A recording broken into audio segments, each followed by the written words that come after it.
Un petit micro RGB de table à 30 €, mais est-ce que ça vaut le coup? Aujourd'hui, on teste le micro podcast et streaming de chez Coconize. Dans la boîte, il y a le mode d'emploi, une carte de garantie de 3 ans, un câble USB-C pour la connexion au PC, le pied du micro qui est bien lesté, un filtre anti-pop en métal et le micro en lui-même. Et il est monté sur élastique pour éviter les chocs, ce qui est un bon point. Le pas de vis du micro est en plastique, il faudra veiller à ne pas trop le serrer à mort sous peine de le casser. Une fois monté sur le pied, le micro tient très bien debout. Quand on le branche, le micro s'illumine et passe lentement d'une couleur à l'autre. Derrière le micro, il y a le port USB pour la connexion, dessous il y a un bouton pour le gain du micro, au-dessus une surface tactile pour couper le micro, d'ailleurs cette surface est super réactive, et devant il y a un port jack pour y brancher un casque. Personnellement je trouve que ce n'est pas une bonne idée de mettre le port jack directement sur le micro, car les mouvements du câble risquent de transmettre des vibrations parasites au micro, ce qui gâchera la prise de son. Autant dire que l'utilisation de cette prise sera assez hasardeuse. Le micro peut aussi fonctionner directement sur un téléphone Android ou iOS, moyennant un adaptateur pour brancher le câble du micro à la prise du téléphone, ce qui est un excellent point. Niveau qualité sonore, ce Coconize est assez étonnant, il fait quasiment aussi bien que mon AKG que j'utilise habituellement. D'ailleurs, j'utilise ce micro depuis le début de la vidéo sans aucune équalisation et je suis sûr que vous n'avez pas noté de différence par rapport à avant. Maintenant je passe sur mon AKG habituel, on entend que le son est un peu mieux défini et plus clair, il fait aussi plus pro, mais ce micro coûte aussi 4 fois plus cher que le Coconize. Et je repasse ici sur le Coconize. Le son de ce micro est un peu boosté dans les médiums et les hautes fréquences sont moins définies que mon AKG, mais franchement il fait totalement l'affaire pour le prix. Le filtre anti-pop est plutôt efficace, ici je souffle au travers du filtre,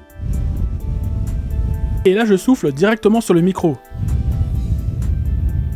On entend que le filtre atténue le bruit du souffle, mais on pourrait utiliser le micro sans le filtre car la mousse interne suffit à freiner le mouvement d'air. Franchement, alors que j'utilise et que je teste des micros, je suis assez étonné de la qualité sonore de ce Coconize. Si vous voulez débuter en vidéo TikTok, YouTube ou autre, voire même en podcast, à 30 € ce petit micro fera totalement l'affaire. Je vous déconseille par contre d'utiliser la fiche jack à l'avant pour éviter les bruits de câbles dans votre micro. Pour finir, je trouve le pied un peu bas pour l'utiliser convenablement et le tenir à la main n'est pas une bonne idée car vous risquez de taper dans le câble USB et faire du bruit dans le micro. À la place, je vous conseillerais de prendre un pied plus haut ou alors directement un bras de micro pour le positionner plus proche de votre bouche, histoire d'avoir le plus de volume possible à l'enregistrement. Je vous mets tous les liens affiliés vers ce micro et les bras de micro en description. Merci d'avoir regardé cette vidéo, partagez-la si vous pensez qu'elle peut être utile à d'autres, abonnez-vous pour plus de tests, à la prochaine!